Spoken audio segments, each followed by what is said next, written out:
What is going on, y'all?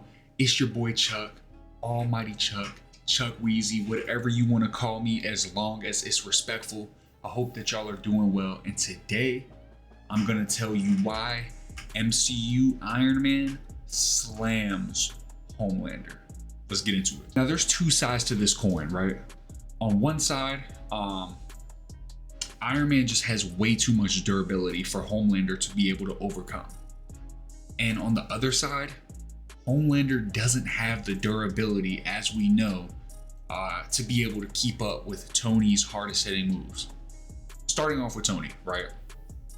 He's taken hits from Mjolnir by Thor, from Captain America and Winter Soldier at the same time, and even the Incredible Hulk. And this was in Avengers Age of Ultron, and this was an angry, mind-controlled Incredible Hulk, right? And even the likes of Thanos, and we all know who Thanos is. If you don't, then I would recommend you look him up. But to me, off the top of my head, and what I can think of as his most impressive durability feat that we've seen is he was actually able to generate in Infinity War a shield that could withstand a blast from the Power Stone. This was in his Bleeding Edge armor during his fight with Thanos on Titan, right? So keep in mind, this is the same Power Stone that in the MCU we've seen Celestials one-tap planets with, right? So just keep that in mind in terms of the durability that Tony is capable of in suit. All right. Homelander doesn't really have anything in his kit anywhere near that level of attack potency. And even in terms of punching power, he doesn't come close to matching the likes of Hulk, Thor, or even Thanos, right? In terms of Homelander's durability, we haven't really seen anyone do large amounts of damage to him in his verse, which can make things a little bit difficult. The most damage that we've seen done to him was Queen Maeve made his nose bleed with a few good punches. She also made his ear bleed by stabbing him in the ear with a pen. But if you were to compare her strength, peaking at beginning of the series, she could stop a moving, looked like a Brinks truck that criminals were driving just by standing still. And even when she was a little bit younger, stopping an entire school bus from falling off of a bridge, but breaking every single bone in her arm during the process. If you were to take that and compare it to someone like the Hulk, for example, who was able to one shot a Leviathan, right? Slam Fenris, the wolf, on its neck. And even in that same movie, right after that, stagger a fully grown Ragnarok Surtur, right? It's not even close.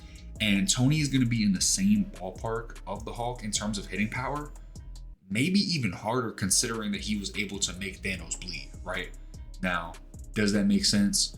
No, but that's the MCU and kind of what we got with the Hulk. And we got to just take what we're given. So with all that being said, I would hedge my bets on Iron Man being able to do some serious damage to Homelander, combining his hitting power, his artillery, his light beams, and so on. All right, so next we have speed, right? This is another big thing. And a problem that we have in the boys verse is that specifically with Homelander is we don't ever really see him try anything crazy in terms of reaction speed, I should say. In terms of travel speed, we've seen him fly really fast, and he even claimed himself that he broke the sound barrier when he was 8 years old, which we know he can casually do that as an adult, right? I believe that the best reaction speed feat that we've seen from him was at the end of season 1, I think it was, when him and Billy Butcher were in the house together. Billy Butcher set off an explosion, and Homelander managed to react to that explosion and get Billy Butcher out of there, and he was unscathed, right? And it's pretty impressive because during that clip, you don't see Homelander move at all. So from the time that the explosion went off, it's kind of incalculable, and obviously there's shots and different things that play a factor, but nonetheless, it's still pretty impressive, right? Aside from that, I mean, in combat, we've seen him dodge punches from soups, but they're not soups that are known for any type of remarkable speed. And another thing is when people fire bullets at him, instead of trying to dodge them, he just walks through them because he's bulletproof, right? So we never see him really dodge bullets or anything fast coming at him, because most of the time it can't do enough damage. So he just walks through them. He just tanks it. However, for Iron Man, we do see him be able to react to and even outspeed Captain America and the Winter Soldier when they were double teaming him, right? And these are two super soldiers, these same super soldiers that are known to be able to dodge bullets at point blank range, and he's outspeeding them both while they're attacking him at the same time, right?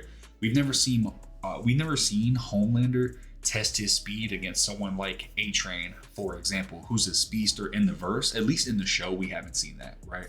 So we don't really know if we have seen his limit in terms of speed, but as far as we've seen, at a minimum, Tony and Homelander would be relative to each other in terms of reaction speed, but most likely Iron Man has him beat. And in terms of travel speed, based off of what we've seen, it's not even close.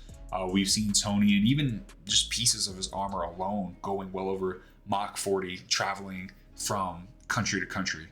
And unfortunately, we don't have anything like that quite yet for Homelander, even though travel speed won't really matter as much in a combat situation. All right, so each of these combatants has an X factor, right? And I think for Homelander, the thing that would give him the best chance of winning and what he has in his kit would be his laser vision, right?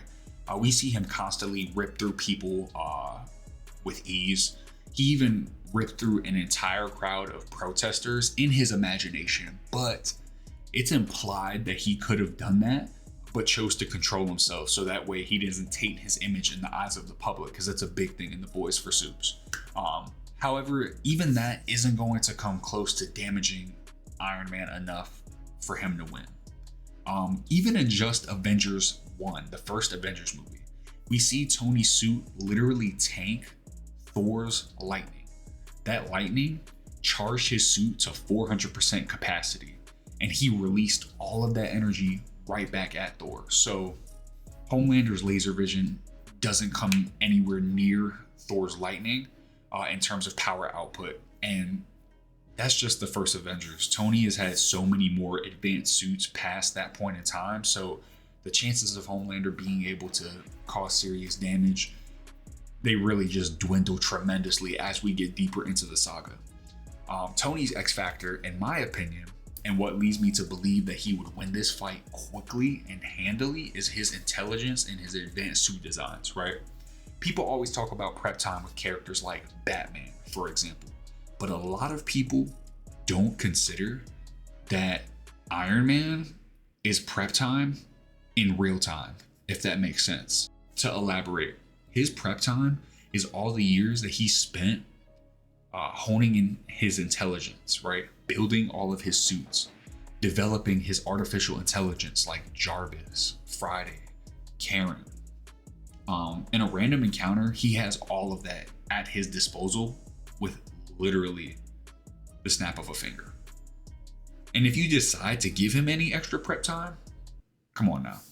I mean, we're talking about the same Tony Stark who learned that the quantum realm existed and solved time travel that night.